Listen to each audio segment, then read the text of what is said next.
Item 6.16A, consideration of a brief update from Trane US Incorporated on the North Lakeport Firemain linked auxiliary supply hydraulic energy storage, aka flashes, projects for the Poe Mountain, Upper Lake, and Hartley projects. B, consideration of a resolution authorizing Trane to develop and submit 2 microgrid incentive program grant applications at no direct cost to the county. C, consideration of agreements for MIP application preparation services. Mr. Rothstein, I pass it on to you. So, and just an update, Matthew Rothstein, Chief Deputy County Administrative Officer, I'll provide a brief update, and then Mr. Day is here to answer any further questions that your board has following that update. As your board is aware, Trane US Incorporated has been diligently working to explore development of a Firemain linked auxiliary supply hydraulic energy storage facility, or flashes, consisting of the Poe Mountain, Upper Lake, and Poe Mountain Hartley projects.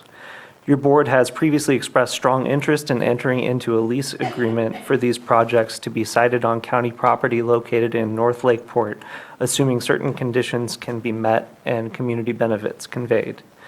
You may likewise recall that Trane conducted a solicitation process for firms to develop the Poe Mountain Flashes projects in late 2022 and early 2023. Ultimately, despite the fact that these projects use well-established and mature technologies, the responding firms received this particular combination as first of its kind and were unwilling to assume the risk of funding next steps in the development process. And Trane estimates completion of activities such as geotechnical exploration, hydrologic review, regulatory filings, interconnection, and the CEQA process for the North Lakeport Poe Mountain projects will cost around $2 to $3.5 million in total. And based on their due diligence efforts in connection with the solicitation process, Trane also believes that undertaking these steps up front would substantially reduce investor risk and increase interest in developing the projects. So consequently, over the past year, Trane has been exploring opportunities on 2 fronts. First of those fronts is working directly with entities that could secure their own grant or other public funding to reduce project risk. And pathway number 2, evaluating grant opportunities that could cover the risk capital costs directly. On front 1, California Community Power, which is a conglomerate of community choice aggregators, is expected to release a solicitation for projects in April or May. Their board has already approved release of that solicitation process.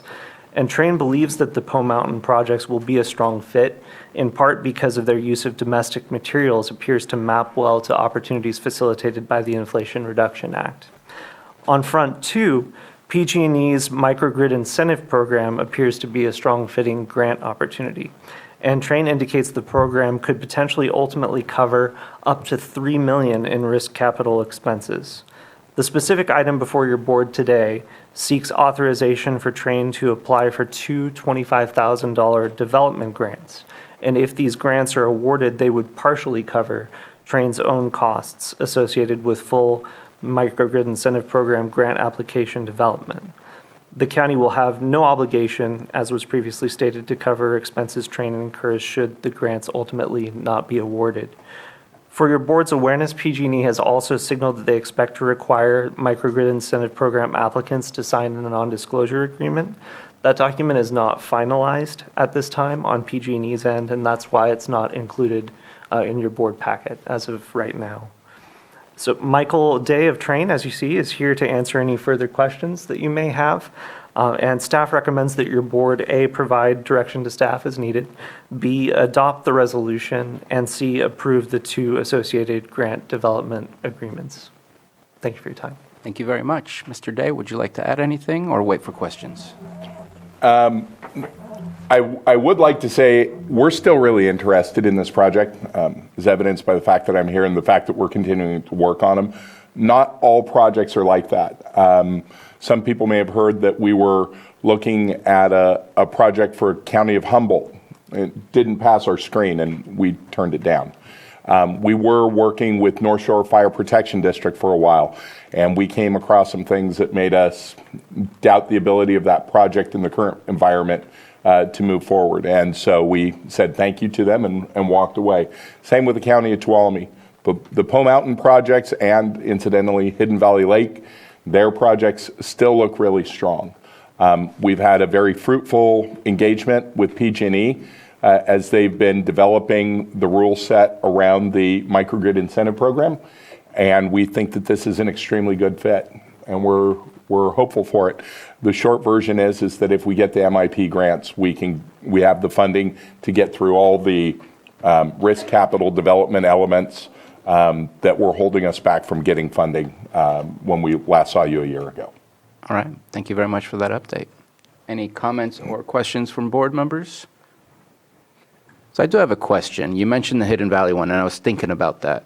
Are we two completely parallel tracks, or is there a way for us to capitalize on each other's progress or success, or basically it's a completely different engineering perspective type of thing?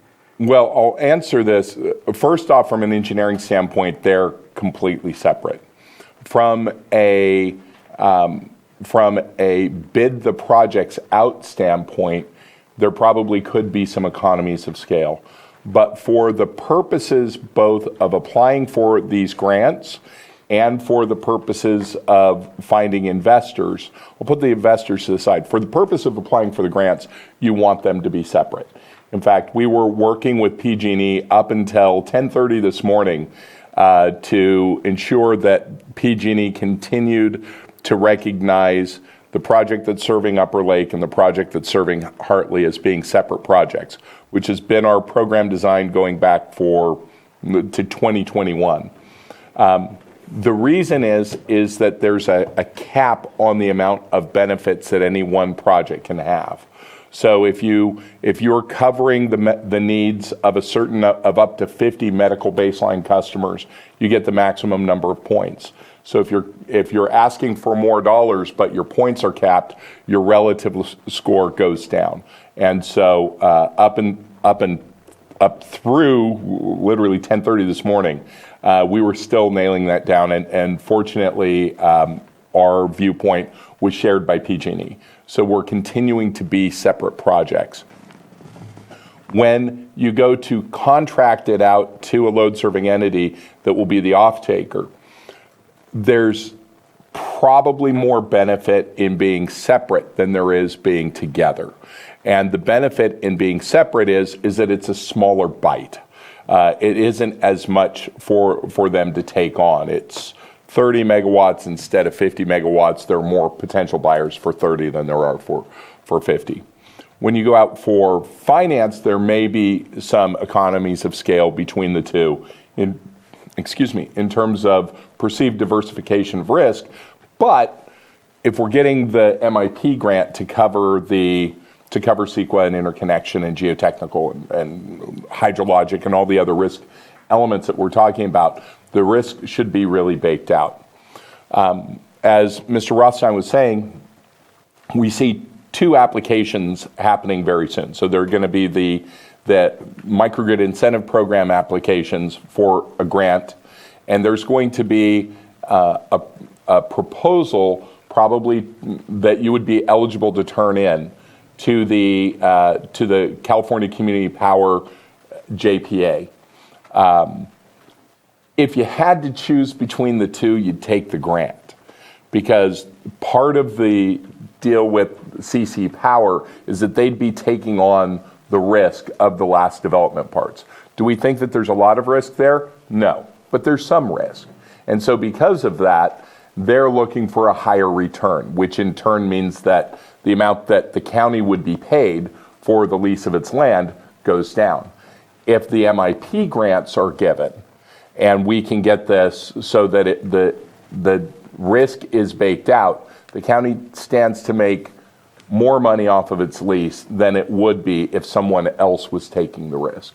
So if you had to choose between the two, the MIP grants would absolutely be the way to go. However, we don't know for sure. We feel pretty confident actually about the MIP grant application process because of what we see from other projects and the potential scoring. But you don't want to put all your eggs in one basket.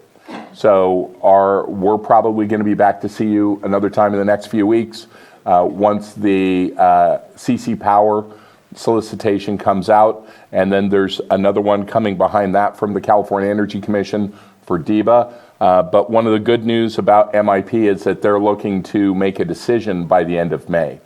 And if we have that, then we would be moving to the next phase. And if the grant is proposed to be awarded, the step after that is that there's a review period before the PUC makes a final determination on it. During the pendency of that, Trane and the county would start moving towards developing an expanded contract of our own. Right now, we're under the letter of commitment. We would be moving into a contract where you would be receiving $3 or $4 million or whatever that number ends up being after we develop this. You'd be receiving that money from PG&E, and you would be hiring Trane to go ahead and do all the development tasks. And we wouldn't be taking all of that grant. Some of that would be remaining with the county to cover your own administrative costs for administering that grant. So once we get notice of it looking like it's going to be awarded at the PUC, we'd want to start working on our own follow-on contract document to develop the project in the next stage. And then it would go through, it would be presumably approved at the PUC, and then the county would be contracting with PG&E to receive those grant dollars. And then once that's in place, we could release the subcontracts to start on the work, and roughly 12 to 18 months later, we could have our studies done, our permits in hand, and investors willing to put money into it. Okay. And then my last question, I'm never going to forget one of the questions that our colleague asked about whether one of these systems has ever been completely accomplished by you or anyone else, and at this moment in time, it's still no. Are we at the same level as any other client of yours that's trying to? Slightly in front of Hidden Valley Lake. Okay, but there's no one else who is getting close to finalizing anything at this moment in time? To be honest, with what we went through last year, a couple of trips to New York, in some ways it was discouraging because the groups that we'd been talking to looked at everything from a due diligence standpoint of, do we trust water going downhill? Is this how much a Pelton wheel turbine costs? How much is this electricity worth?